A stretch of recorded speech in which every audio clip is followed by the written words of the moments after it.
Alright, so the Eagles are on their bye week, but A.J. Brown cannot wait for the break to be over, as he's set to return from injury in the Birds' next game, and a short message that he sent on social media shows that he's super fired up and ready to save the Eagles' offense. But speaking of the offense, it seems like head coach Nick Sirianni may unfortunately have a little more control over it than we initially thought, as a stat recently came out pretty much proving that Sirianni's imprint is still all over what is supposed to be Kellen Moore's unit. Meanwhile, defensive coordinator Vic Fangio may have just leaked that the rookie Cooper DeJean could be starting in the slot very soon, while Fangio also kind of called out Gardner-Johnson and explained what he has to do better at moving forward. Plus, Darius has received a ton of criticism and been attacked by Eagles fans in recent days, and he just responded to all the drama, so we're going to talk about that and all the other latest Eagles news starting right now. Hey everyone, welcome to the Philly Fan 21 channel. If you're new, I'm Evan and I cover all things Philadelphia Eagles, and man, has there been a sense of hopelessness surrounding this team since their loss on Sunday. I mean, just yesterday, I made a video heavily focusing on the comparisons people have been drawing recently between Jalen Hurts and Carson Wentz,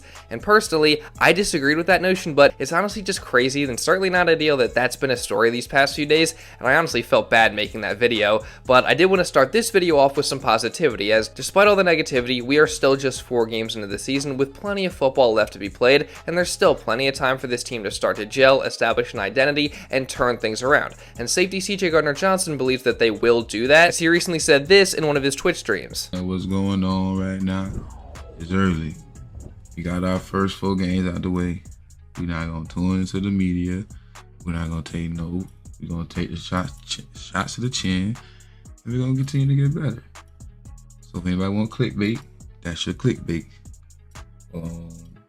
Kudos and credits to a great team. They beat us. So that's one of those things that, as a person, gotta take on the chin. We'll take no slander on the team, because at the end of the day, it's a football game. Things happen. The war will come. It's okay. It's early on. It's week 4. Definitely love to see CJ staying calm and being positive despite all the struggles, and I think it just shows you that despite him not being a captain or anything like that, he is still one of the leaders of this football team, so shout out to him. That being said though, there is no denying that CJ just has to be better moving forward. I mean, he's definitely had some great moments and made some big plays this season, mainly against the run and on short throws, but he's also struggled in coverage at times as he's let up 4 touchdowns in 4 games, and he's also struggled with some missed tackles. And on Tuesday, Vic Fangio actually kind of called out CJ for some of these struggles, as he said he just has to be better. He needs to tackle better. That'd be first and foremost, and then be sharp in his execution, of his knowing his assignments and executing them. I can always appreciate Fangio's honest but also non-insulting statements in these press conferences, and he's certainly right in saying that CJ does have some areas where he just has to clean up, and I'm sure that he's the first one that'll tell you that. Heck, he did tell us that after the game on Sunday, as he said, quote, "To be honest with you, me personally, I just gotta get effing better." So hopefully CJ delivers on his comments and he improves, and just the overall team improves and bounces back moving forward. And someone else who apparently also needs to be better is cornerback Darius, as his stats surfaced yesterday showing that Slay is allowing the 3rd highest passer rating in the NFL when he's been targeted, which honestly, I mean, that's kind of a shock to me because I know I will get some heat for saying this, but I really didn't think Slay has been that bad to start the year. I mean, he only allowed 2 catches for 15 yards in week 1, 1 catch for 9 yards in week 3, and his performance versus the Bucs was a little more suspect, but he only still gave up 4 catches for 30 yards in the end. So again, I know I'm going to get some heat for saying this, but I feel like this passer rating stat may honestly be a bit misleading in regards to how he's playing, but you still would certainly like to see that passer rating number go down for what's supposed to be your star cornerback. But right now, Eagles fans are just not giving Sled the benefit of the doubt because he's pissed a lot of them off recently with some comments that he made on social media, and for also going on Micah Parsons' podcast and laughing and joking about CJ Gardner-Johnson, which personally, I was not a fan of that. And while I'm sure Slay meant no harm by these things, it certainly is not the best look for a guy who's supposed to be one of the captains and leaders of this team, and Eagles fans specifically have really criticized Slay for being a poor captain. And Slay actually recently responded to this on his podcast. I don't lead in the type of way. Everybody I done seen the comments, it's noticeable. I see it all day. Yes, I turned off my comments on Twitter. I did a lot of stuff, man, because it's just like, hey, we are human. Y'all can get to us too. So I got to just ignore some of that kind of stuff. But for people to say that, hey, take the C off your chest, Slade, because of this. Like, I lead in a different type of way. I'm not a big vocal guy like Hurts. Hurts, y'all see Hurts all the time. Y'all say he got serious face and that. I am the joyful side of the team, or the leadership. I'm a guy that's going to put smiles on your face If you're looking like you had a bad day, I'm the one to go try to cheer you up and make your day better.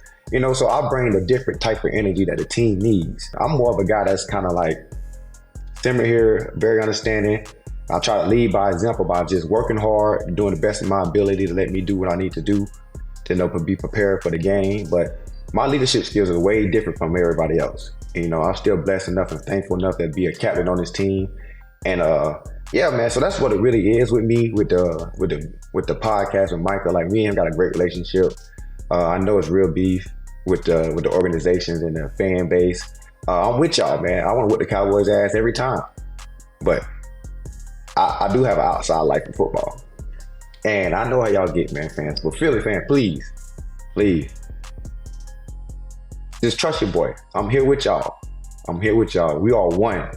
And what we can't have is dividing, dividing. I know I get attacked a lot, which is cool with me. If I'm playing bad, attack me, please. I hold myself accountable way before you hold myself accountable. I see fans are seeing the fact that whatever I said was offensive to Chauncey. Chauncey's my dude. He's a great player, great everything. I don't know why people just took the first 10 seconds of me just like smiling and giggling.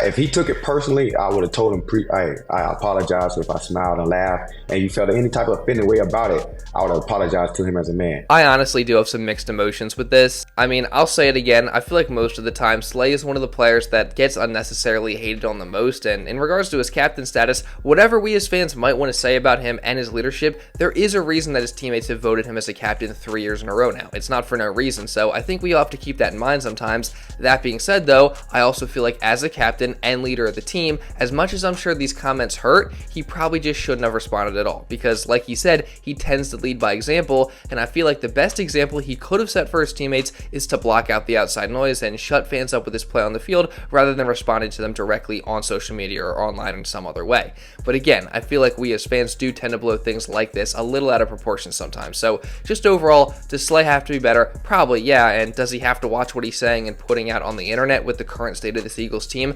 1000% yes, but I'm personally not going to jump in on the Slay hate train, and I honestly think he's not even close to one of the biggest issues with our team right now. But hey, maybe I'm crazy, and you guys can let me know what you think about the whole Slay situation down in the comments below. And again, while all the news is talking about Slay's antics and all the negative things that have happened this year so far, the Eagles are still very, very early in the season. They're 2-2, and they have all the opportunity in the world ahead of them. And hopefully the redemption tour starts next week, as after the bye, the Eagles have the easiest stretch of their entire schedule coming up, as they face the 1-3 Browns, the 1-3 Giants, the 1-3 Bengals, and the 0-4 Jaguars. So safe to say that is a huge opportunity for the Birds to get some momentum and find their identity. And they're also going to get a much needed boost once they get back from the bye, as key guys will be returning from injury, and one in particular seems super fired up to get back out there. And don't worry, we're going to get into that and so much more in just a minute, but real quick, I do want to say, if you are enjoying this video and don't want to miss any other Eagles coverage or content just like this coming throughout the rest of the season, then make sure you subscribe, and also really importantly, turn on notifications so you're notified instantly when one of these videos is uploaded. I think that's a win-win for the both of us, because not only do I get more people consistently watching these videos,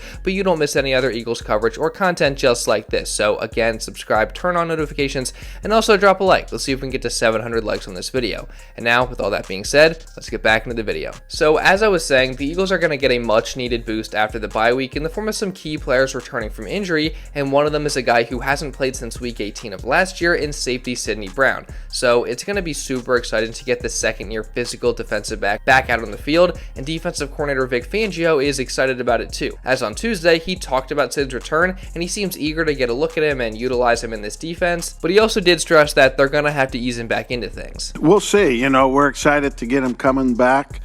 We all have to have some patience, which I know isn't a big virtue amongst any of us at this time of the year.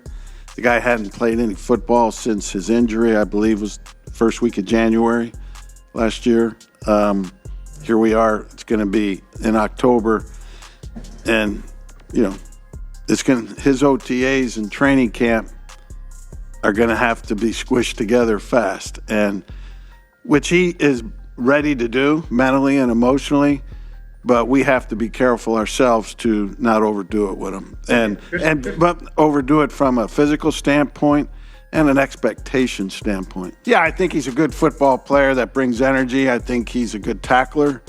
I'm excited to see him, for the first time, because I do think he's a good football player. Where he'll exactly fit in, we'll have to see. No matter what role he's in the start, I think getting Sid back is going to be great for the defense, as he's a guy with a valuable skill set, and the style of play he has also can provide a jolt on that side of the ball, as he plays with energy and physicality. And the Eagles defense certainly could use some more of that right now, so while my expectations for him are not super high right away, I expect his role to start off small and then increase over time, and I still am just super excited to see him back out there. And same goes for a few more injured Eagles that will be returning, and that includes Lane Johnson, who nearly returned last week from his concussion but was ruled out right before the game, and it also includes Devontae Smith, who was also dealing with a concussion and will undeniably give a much needed boost to the Eagles offense. And the same thing can be said about AJ Brown, who will also return, and as important as those other two are to the Eagles and their success, getting AJ Brown back might be the most important guy returning off injury for the Eagles after the bye week,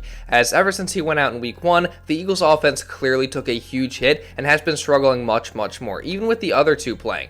And AJ is also, of course, Jalen Hurts' #1 target and the guy he trusts the most, so getting him back should really help Jalen out as well, and his return is made even more exciting due to the fact that it seems like AJ is super fired up to get back out there, as on Tuesday he just posted this photo of Batman on Instagram with the caption, "My turn." So again, it certainly seems like AJ is super eager to get back out there and help save the Eagles offense, and I personally am very confident that the offense's production will be much better when AJ comes back. However, more recent concerns have rose in recent days regarding the offense, and particularly Nick Sirianni's involvement in it and the negative impact he may have, as of course one of the things Kellen Moore's offenses have been known for is their use of pre-snap motion, but now 4 weeks into the season, the Eagles are slightly below average in their usage, as they rank 19th in the league, and they motion at the snap just 22% of the time and 44% of the time in general. And it's hard not to think that this has something to do with Nick Sirianni and his involvement in the offense, as last year with him mainly in charge of things, the Birds used motion the least of any team by far, so one has to wonder if Sirianni is in effect handcuffing Kellen Moore in the offense by not allowing him to fully take control and use as much motion as he may want.